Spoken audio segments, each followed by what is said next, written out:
Pakistani army doesn't have that strong control. They have attacked places. They've attacked the Indian Parliament.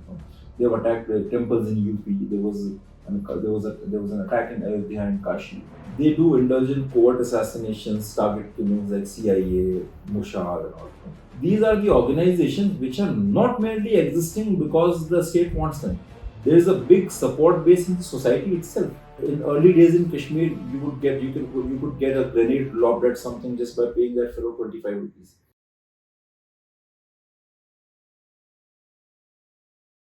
One of the biggest problems in the world at the moment is the problem of ideological differences. These differences create problems amongst groups, and that leads to terrorism. To understand terrorism better and underline the direct threats to India, I bring to you Dr. Abhinav Pandya, who's an alumni of Cornell University and the CEO and founder of Asana's Foundation, a prominent think tank specializing in security and foreign policy. This episode promises to unveil a comprehensive perspective on tackling terrorism and understanding India's security challenges. Stay tuned for my conversation with Dr. Abhinav Pandya. Welcome, sir. Thank you. Thank you so much for being with me here, sir. Really appreciate that. So I would like to ask you, since you've written a lot of books on terrorism, what is terrorism for you? How do you define terrorism? Thank you very much, Shivam, for inviting me here, and definitely, you have brought up a very, very interesting issue. And I feel that terrorism, there are multiple definitions. Sorry, first and foremost, on terrorism, even the United Nations has not yet arrived at an agreed definition. They say that one man's terrorist is another man's freedom fighter, but I disagree with that. While just saying that, well, we don't have a definition for terrorism, this is just an easy way to evade taking a good stand in the favor of a righteous thing. And currently, terrorism is the biggest threat. It's an existential threat to humanity. Right? So, in my opinion, if you try to impose something on others through forceful military or forceful methods, that is terrorism in its most brutal form. Secondly, if you try to impose things on others through a certain domination, population domination, or psychological domination, that is also a variant of terrorism. Here now coming to the more specific aspects, it can be it can be done in different ways. You can have ideological groups like Marxist left wing, extreme left wing, ultra left wing groups who believe in a certain way of life, and who believe that the world order has to follow a typical Marxist communist doctrine. Mm-hmm. So they are against democracy. They are against all other kinds of systems, capitalist systems. They try to impose those things on a society. If people don't agree, they shoot them, they kill them, as it has already happened in several communist dictatorships. Mm-hmm. That is one form of terrorism. Then you have terrorism emanating from religious ideologies. For example, Islam. It comes from their scriptures. What's written in their books. They try to impose that Sharia law on secular, liberal, democratic societies. That is a very extreme form of terrorism. Like if you want to convert others, if they don't agree to convert, then you shoot them. Like for example, Hamas in this recent Israel-Hamas war. Most of the people were arguing that, well, it's about the civil rights of Palestine, this, that. It's not about the civil rights of Palestinians. Mm-hmm. Hamas covenant clearly says that they don't accept the existence of Israel. Why? Because they are Jewish people. They are killing them not because they are looking for any two-state solution or any civil rights. They are killing them because they are Jewish people. And it's something which is in their text that to kill a Jew is their religious duty. That's the worst form of terrorism. Killing someone just because that person doesn't follow your views. What happened in India? Just imagine that Nupur Sharma episode. She quoted something from Quran, which was blown out of proportion. These people said that, well, you spoke against Prophet and this is blasphemy. Mm-hmm. So now, if you're critical, if you criticize Prophet, you deserve to be killed. People called it blasphemy. For blasphemy, several people have been killed in Pakistan. In Udaipur, the place where we are sitting, there was one fellow who posted something in the favor of Nupur Sharma on social media. This is a free democratic society and people have right to say things as long as it's in a parliamentary way. And she was very decent while mentioning these things. But then this fellow, Udaipur, this Kanaya Kumar, who posted something in the favor of Nupur Sharma, he was brutally killed by two Muslim fellows of this city only in a very ISIS-style beheading. That is terrorism. Why was he killed? Because he posted something in the favor of Nupu Sharma. He didn't say anything against Prophet, but he posted something in the favor of the lady who was accused of saying something against Prophet, though it was not against, because she was literally quoting from the scripture. Prophet is definitely is a respectable figure for all the people. But she was quoting from the scripture. That's what their scripture said. Right. But when this fellow wrote something in her favor, he was killed in the most brutal manner. Isn't that terrorism? And because it's just like, well, if you don't say what I say, if you don't agree to what I say, then I'll just slit your throat. That's terrorism. Mm-hmm. So, like you said, UN doesn't recognize, has the right definition of terrorism. They haven't found the right answer.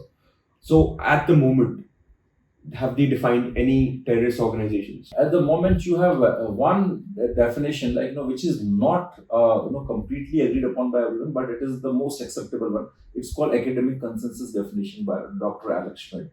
He's one of the foremost authority on terrorism, and you have various indicators in that one has to be violent, one has to be intolerable for the others' beliefs.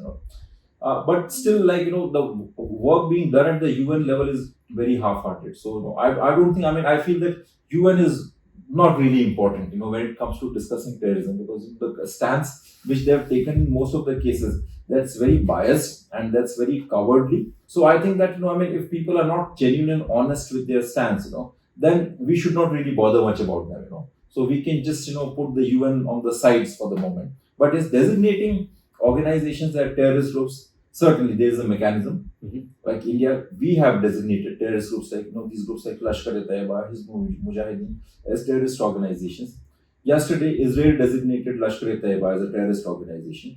Americans have designated Hamas, Lashkar, all these organizations as terrorist organizations. So in this, different countries designate them. Okay. Yes, and sometimes there are countries who are basically the supporters of these groups. Because they're the countries who are funding these groups. Right. They don't designate them as terrorist organizations. For example, Iran will never designate Hamas as a terrorist organization. Pakistan will never designate Lashkar-e-Taiba as a terrorist organization because it is with them. Pakistan is funding them, supporting them. Iran is funding them, supporting them. So basically, we should not even expect them to do so because they are terrorist state actors. They are the terrorist regimes. Mm-hmm.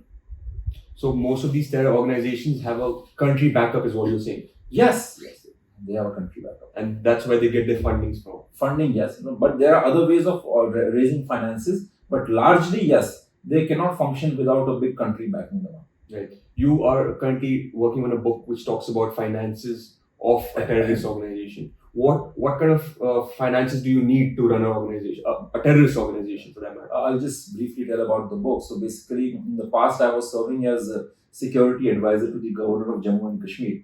That too during the critical times of the abrogation of Article 370. So during those times, I got immense opportunities to work on the ground and actually see militancy, from close quarters, like how the groups were operating, how they were getting trained, how they were raising finances.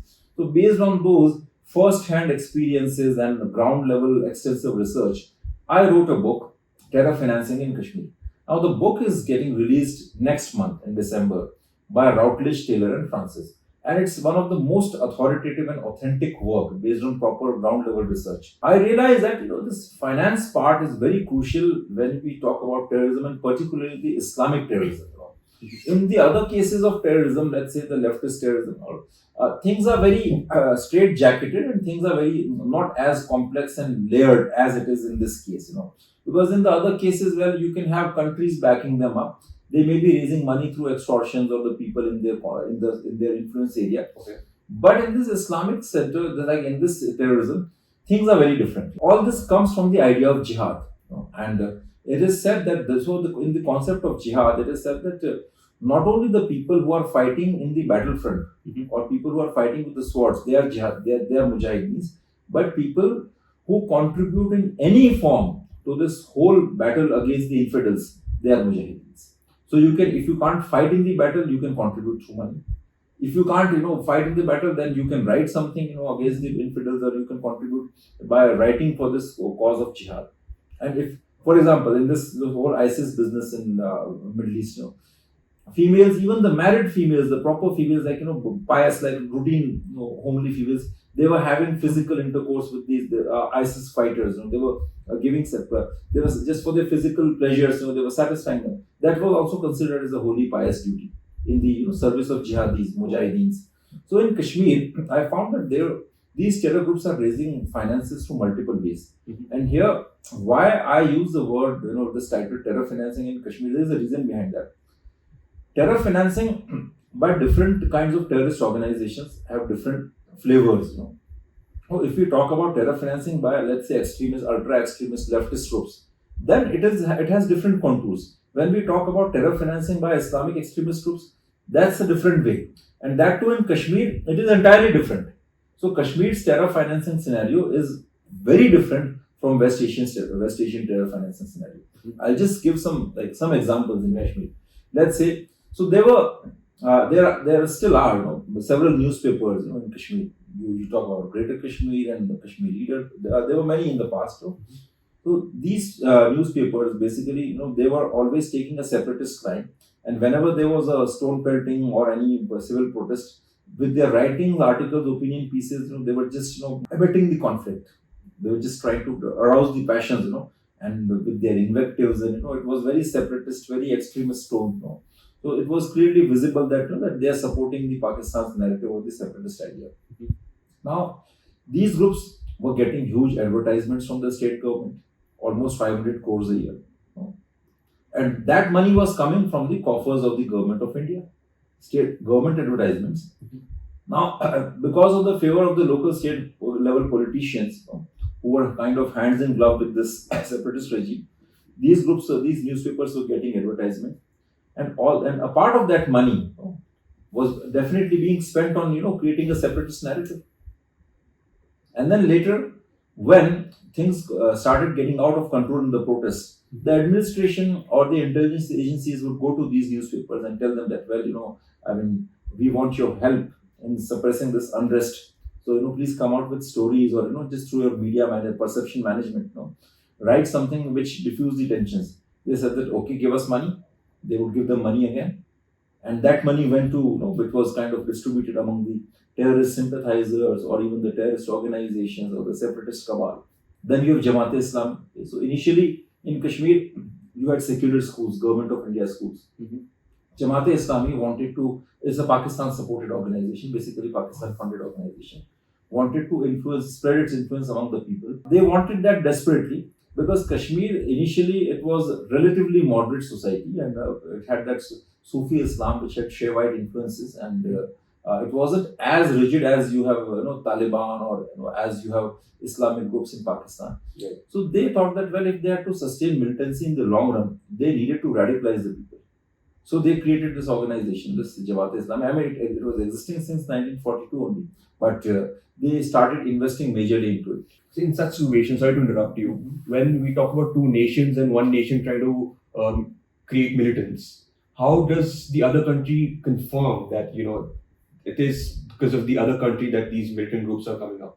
Yeah, it's not that difficult. When you sometimes these militants are arrested, and when you interrogate them, they tell you everything that the training took place in Pakistan occupied Kashmir. They were being trained in Afghanistan.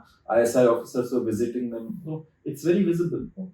And then these Jamaat-e-Islami, like groups like Jamaat-e-Islami, when they are working, they receive funding from Pakistan. That funding is routed through third countries. So our agencies are keeping a track of those things. So sometimes with good surveillance, and telephonic interception, you get enough proofs of proving Pakistan's involvement and abetment to terror in India. So for India, who do you think are the top three maybe terrorist groups that are a major threat for us? First one is Jaish-e-Mohammed. Okay, and Jaish-e-Mohammed is a group which brought India and Pakistan twice on the verge of war. First one was in 2001 when they attacked the Indian Parliament, and second one was in 2019, the Pulwama Fidain attack. Okay? Then you have Lashkar-e-Taiba, which is responsible for the Mumbai 11 attacks, 2008. Then you have Hizbul Mujahideen, which is mostly Kashmir-centric group. They are creating nuisance there. But these other two groups, they have pan-India ambitions. And these among these two groups, Lashkar and Jaish is much more dangerous because Lashkar is like firmly controlled by the Pakistani army, or Jaish Pakistani army doesn't have that strong control, and Jaish is a Deobandi group, and you have Deobandi spread across Indian subcontinent. And Jaish is clearly like they're very vocal about their pan-Islamist ambitions and like pan-India ambitions. They have attacked places. They have attacked the Indian Parliament. They have attacked temples in UP. There was an attack in Ayodhya and Kashi.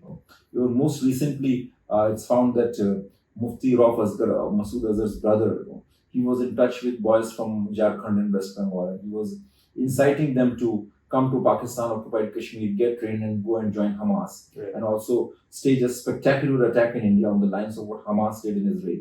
So these are the three major terrorist groups. But yes, there are many others also which keep coming. Like there was Indian Mujahideen which is working in India. There's Huji which is operates from Bangladesh. You have Ansar Ghazwatul Hind. But these are like different faces. So we have to. I mean, we should not really be focusing more on these different faces. You have to go to the root, and the root is Pakistan. And now, even bigger problem is your highly radicalized this constituency of Muslims in India. That's an even bigger problem, because see, if Lashkar attacks, certainly you can send your forces, and then you can have an intelligence. You can go and do a surgical strike in PUK.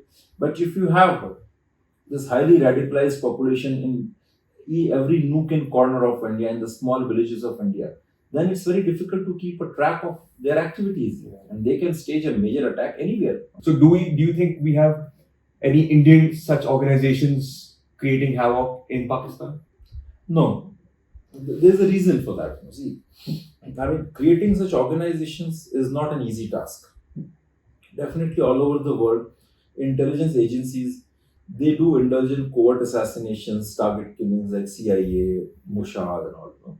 But then that's done at a very official level.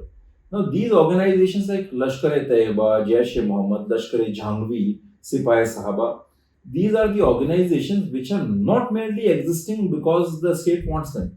There is a big support base in the society itself. Like the Deobandi movement in Pakistan is more than 150 years old. And there is this huge segment of people, like among the common people, ordinary people, they are supporting these groups. They are the support base. Pakistan is definitely funding them, they are giving them support. But then the basic recruits are coming from the Pakistani society itself, from the Islamic Muslim groups. society itself. Islamic groups is what you Yes, yes. Like in Kashmir, okay, Pakistan can give money to Hizbul Mujahideen, but if the common people, the people like youth from the common people, if they don't go and join these groups, then how can these groups function? Once again, the issue among in India's case is that the majority Hindu country. So in Hinduism, in Sanatan traditions, you don't have a system for these groups, or you don't have notions like conversion of people or destruction of religious places. We don't do that. That's not the part of our system. Oriental religions have a different flavor, whether it's Buddhism, Confucianism, Taoism, or Sanatan Dharma. Their focus is on the inward journey through meditation and spiritual gratification, spiritual upliftment. So their idea is not about expansion through forced conversions or establishing a Sharia law or political control. That's the problem with Abrahamic faiths, and most, in its most intense manner, it's a problem with the Islam, the idea of political Islam. Even in Christianity, these things have like almost kind of become out of date now. So they're not doing that now. But in Islam, political Islam remains to be like one of the foremost pillar of Islam, and it's getting strengthened day by day. So that's why these groups they come up, and their whole idea is to create an alternate system of governance which is based on Sharia law. They don't believe in the idea of sovereignty. They don't believe in nation states. They believe in one uniform rule of Muslims all over the world, and that's Sharia rule. And the other people from the other faiths, either they convert or they pay that religious tax called jizya to them, or they just get killed. They get slaughtered. So that's the ideology which these groups promote. Right. Which is a risky one, because you involve when religions involved, there's a lot of sentiments there as well. Yes. And that's what people are affected by mostly. Right. So I was going to ask you about how India counters these acts of terrorism, mainly in Kashmir. What are the key policies and the key rules that they would follow? We are a democratic country and a multicultural society. We have many limitations. So right now, we counter these things with a mix of kinetic measures and narrative building measures. In the kinetic measures, you have this heavy deployment of Indian Army there, RR units. Then you have Jammu and Kashmir Police, which is one of the finest counter-insurgency force, and then you have CRPF, BSF, SSB, an array of security forces there. Then an array of intelligence agencies working in Kashmir. You have RAW working there, you have IB working there, you have Jammu and Kashmir State Intelligence working there, you have BSF Intelligence working there. So these different entities are working there. So right now, if the militant groups are there, then they try to find information about them, collect critical intelligence, and then the intelligence-based operations are done, neutralizing the militant cadres. On the other hand, mostly until recently, until 2014, this was the only approach that just to kill the militants. But then there is an ecosystem of militancy about which I have talked and discussed at length in my upcoming book, Terror Financing in Kashmir. So that ecosystem basically it thrives on terror financing and radicalization. So unless you crack down upon that, unless you just crush that ecosystem, you won't be able to do anything. So and that happened after 2014, particularly under the Modi government. The NIA started working very efficiently, and they raided people who were funding the terror groups, and they banned Jamaat-e-Islami, which is one of the most crucial radicalizing groups in Kashmir, and also majorly involved in terror funding. They banned LOC trade, through which many weapons and drugs were being smuggled into India. So you have to have multiple, war fronts on this. This is an asymmetric war, and at the same time, you also indulge in this narrative propaganda war, because Pakistan does that too. They produce stories in which they are telling people fabricated and false stories of Indian operation exploitation. Yeah. So you have to counter that. So we are working on different front, but yes, I must say that there are several limitations, and the effort is not enough. It's a major problem, and efforts are not commensurate with the nature of the intensity of the problem. Since you mentioned about your book, which is on terror financing, I would like to understand, like for instance, a terror organization receives a funding of X amount from any other nation. How do they allocate those resources on different mediums and requirements that they have? Because what I guess is one is all the equipments that they need or administrative resources, but where else does that money go? Executing an act of terrorism doesn't cost you much. Like let's say, I think 9/11 costed what, 50 to 60 lakhs or something like that. Or Mumbai 11 also something like so in that range. Because in early days in Kashmir, you could get a grenade lobbed at something just by paying that fellow 25 rupees. But then money is needed to sustain that ecosystem of militancy. So it's divided on various fronts. First of all, they pay a lump sum amount to the people who join militancy. Then after that, the people, if they die in action, they're killed by the security forces, then they have to regularly pay money to their families. Then they invest money on buying weapons, and also on this drug. They also raise money through drug smuggling. Then they spend money on creating separatist narrative through the separatist media. Then the money is also spent on creating stone pelting protest in Kashmir, because that creates a fertile ground to radicalize people. Because if you have civil unrest, people pelting stones at security forces, in retaliation, security forces will give harsh lashings to them, and then it will just hurt the people's sentiment. They'll get radicalized and they'll join militancy. Then these groups pay money to the OGWs, who are the overground workers, who takes care of their logistics and get them food, get them ration, takes care of the shelter. So money is spent on different heads. It's a lot of resources to be fulfilled. Yes. Then the money was spent on Hurriyat conference, which is a proper political separatist organization, in managing their offices. Money is spent on international propaganda against India. Money is spent on these groups like Jamaat-e-Islami, which are the radicalizing groups. So it's spent on madrasas, their school. So I would like to understand from you, sir, like you have extensively done your research on counterterrorism. Do you think our ancient texts, ancient wisdom from our texts such as Mahabharata or Ramayana teaches you some aspects of counterterrorism? Of course, yeah. I think they are the best guide to deal with such issues. But the problem is that, I'll just come to that, but first, let's begin with the problem, that our understanding of conflict, terrorism, and international relations is primarily based on the theories which were produced in the Western universities. Exactly. So that's a major problem. See, if you move ahead with the idea of democracy, just one example, that, we are a democratic and multicultural country. So how can we, deal with the terrorist group? Because okay, let's say someone is raising a protest. Okay, like that Nopur Sharma episode. So this fellow who went and killed Kanhaiya Kumar after that. So even that fellow will get a fair trial in a democratic system, and then this trial will go on for about, let's say, a year, 2 year, or even more than that. NIA will spend umpteen number of hours and a huge team and big amount of money to create a big charge sheet, and then that process goes on. After sometimes that charge sheet gets rejected also. So that's a way which is guided by these modern democratic methods, which we have borrowed from the others.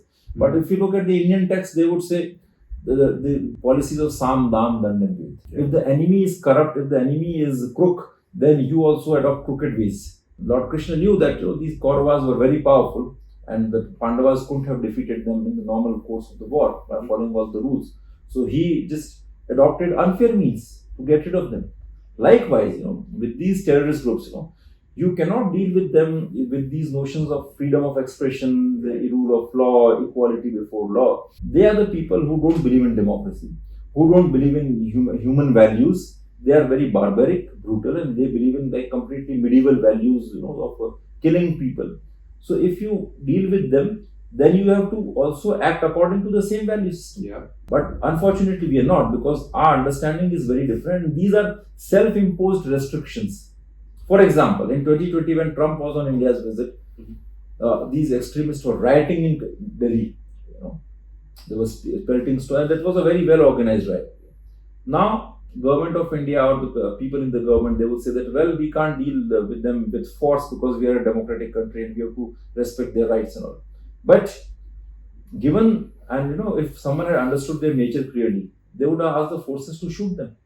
And if in the police firing, if 20, 30 people have been shot dead, they wouldn't have dared to do it next time. Yeah. That is one problem that we foresee. Yes. Being a democratic nation, that's what the problem is. There is no harm being a democratic nation, but one should not be obsessed and blinded by a certain ideology. If you have to make departures from democracy for the larger interest of democracy, like in the longer run, if you want to protect democracy, then you have to make a few departures right now. Then one should be ready for that. We don't need to borrow the wisdom which is developed in the Western world. We have good text. If you learn from them, I think you have sufficient knowledge and sufficient ways and means to address these issues, to understand these problems. Currently, unfortunately, because our entire wisdom and knowledge in this field is borrowed from the Western world, we are not even able to understand and comprehend India's security challenges. Solution comes after that. First, you have to understand and admit the existence of the problem. We are not doing that right now. So, as an expert on terrorism, sir, what would you say India's problems in the future is going to be for?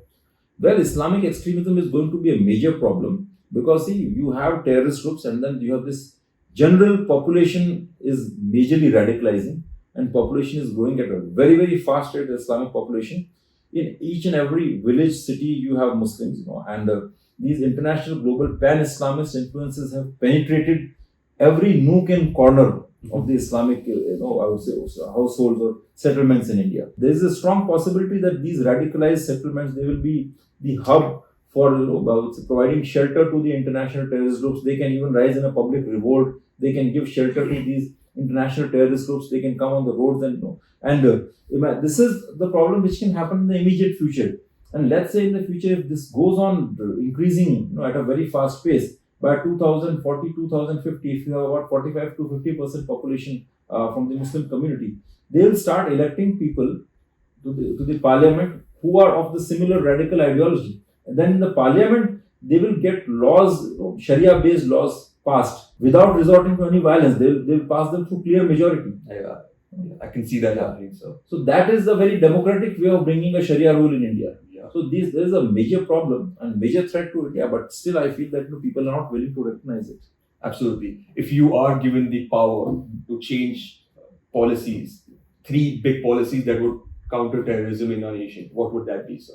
Thank you very much. Again, a very interesting question. In a country like India, where you have majority Hindus, And we are a democratic country. So with these two limitations, because among the Hindus, you agree that we don't Hindus don't have a system to counter Islamic extremism. They don't have an inbuilt system like Al Qaeda and Lashkar to counter Islamic extremism. Secondly, it's a democratic country, so you cannot do many things in the open. So first, I will enhance, empower, and strengthen the intelligence setup of this country. Bring best minds in that setup. Currently, it's like heavily dominated by mundane bureaucrats, 9 to 5 bureaucrats, who have no vision and who have no real commitment, passion towards solving this problem. And no liabilities. Yeah, no liabilities. So I'll get best minds, I'll make it professional, and then, and I'll just empower them, strengthen them so that they can come out with the policies. This is first policy. Secondly, policies for tackling radicalization at the grassroots level. I'll just, I would want to deal a death blow to these extremist organizations like Jamaat-e-Islami, PFI, because any organization, and I'll change the definition. See, I will not put these Abrahamic religions in the category of religions. See, because there's a difference in the value systems. Okay?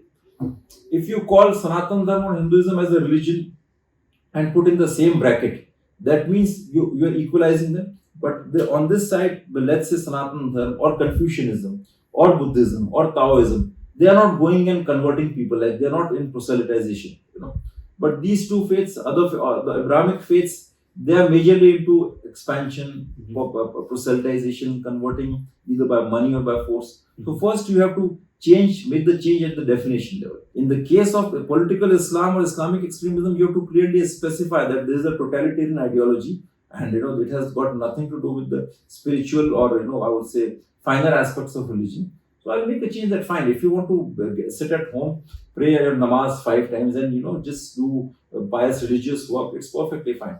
But if you want to impose an agenda like just wearing hijab in the schools or bringing Sharia law, completely dominating, getting all these Rohingyas, this is not tolerant. This won't be tolerated.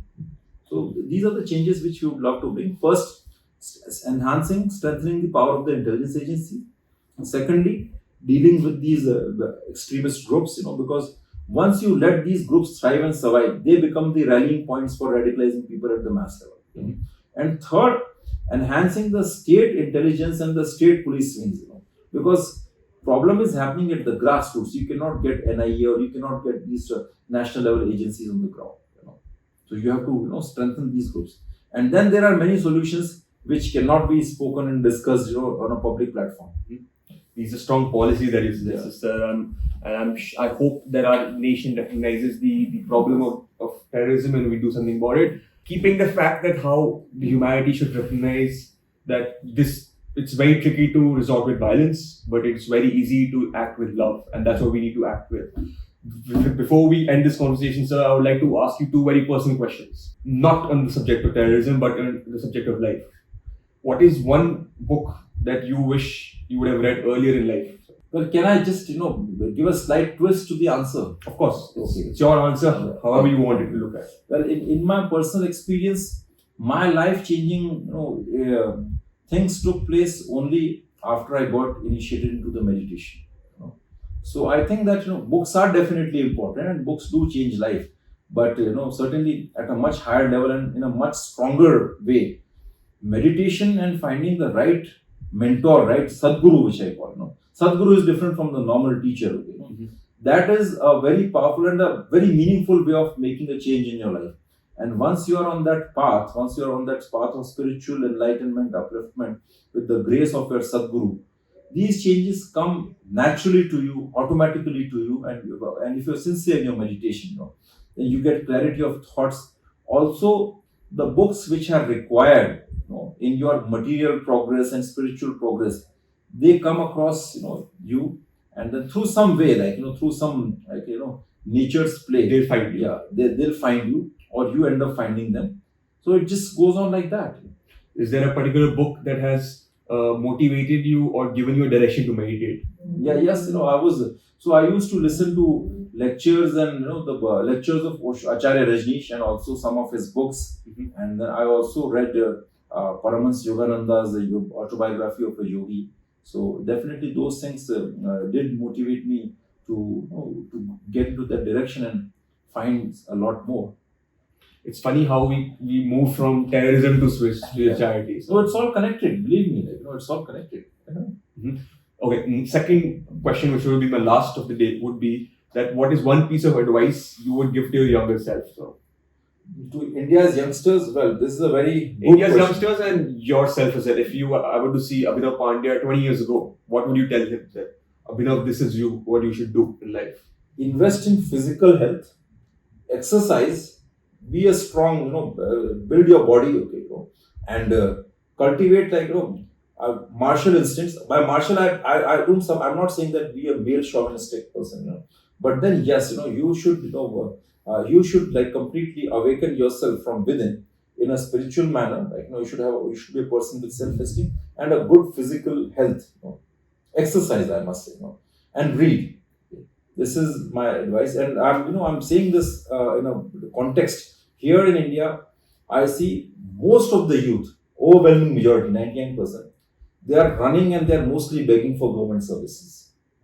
They waste almost 10 to 15 years of their life in writing these stupid civil services examination.